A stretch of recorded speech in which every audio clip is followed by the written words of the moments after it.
The things I think. You know how lesbians have the label femme and dyke?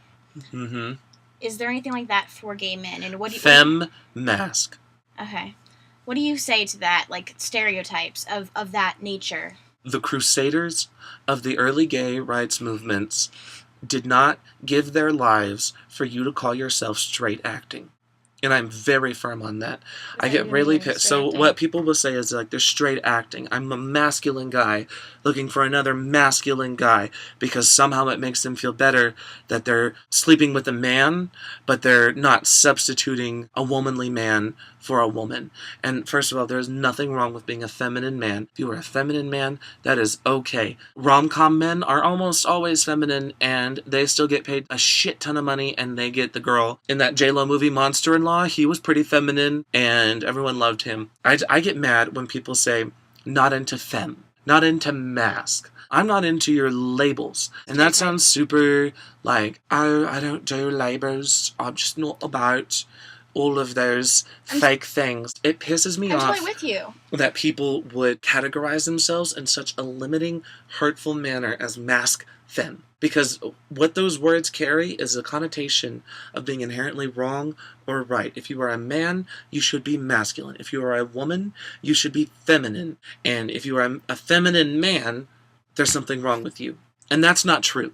Gender and sexuality are completely fluid, and some days you're going to wake up and you're going to feel more barrel-chested than the night before. And some days you're going to wake up and you're going to want to swish your hips a little, and there's nothing wrong with that. Society has made us, masculine and feminine. It comes from being a child. Like, boys are constantly told, oh, suck it up, take it like a man. Like, there was a study done on babies, and they said this one baby was a girl and dressed her in girls' clothes and stuff, and she handed it around to a room of women. And they're like, oh, baby, and then it was a boy. Hi! Like, distance, having it be a different way of treating a child. Just because you feel more feminine or masculine doesn't mean anything. I was asked by one of my friends back at home when I tried on my girlfriend's suit and took a picture in it. They're like, are you a dyke now? And I was like, no, I'm just wearing a suit in that picture. And that's such a horrible word. Those are words that we, as a gay community, need to stop using right now. There is nothing good about being called a dyke, a lessie, a faggot. There's nothing good about those words at all.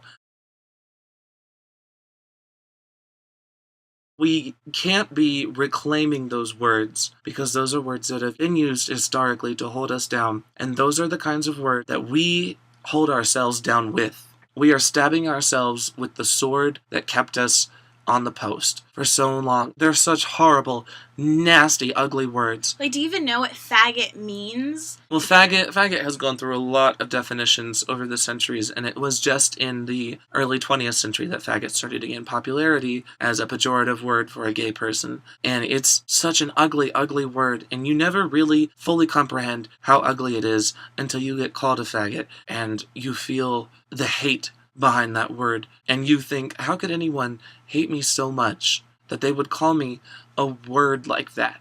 And it pisses me off when gay people will talk to each other, and they'll call each other on the phone, and they'll say, hey faggot, how you doing? That's not how we refer to each other. That is not how you respect your brothers and sisters. When gay people especially will have something like they get a bad grade on a test, and they'll say, oh, that's gay.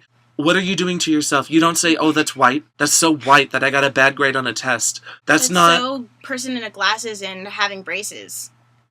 No. It's not something to if gay people are harm doing ourselves it, for. If gay people are doing it, what is stopping them from doing it? Okay, we're using it not in a bad way. But when they use it, how are they going to use it? If you want to be respected, you have to respect yourself, sort of thing. You don't use bad words towards yourself unless you want other people to use it. That's an open invitation. Words are power. Language is the tool by which we subjugate each other and by which we empower ourselves. So you need to make the choice. Are the words you're using empowering yourself and those around you, or do they subjugate and oppress the people that you interact with every day? I would never, ever use those words to refer to another person because they are so imbued with generations of cultural hate. Mm-hmm. And they make me so upset. And those words have become pejorative and ugly and nasty over time.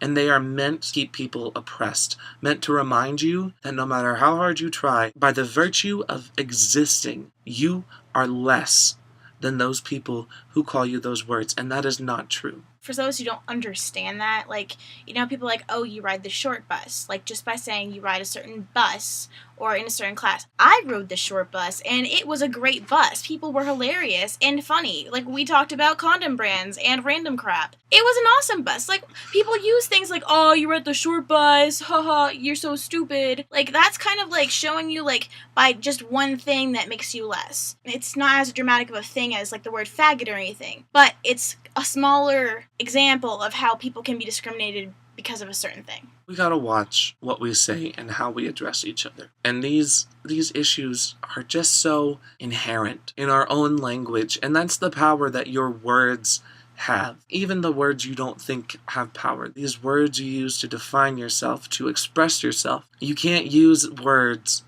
that other people have used to hold you down. You're drowning yourself. Thanks for watching, and click subscribe if you want to know more. Bye, guys!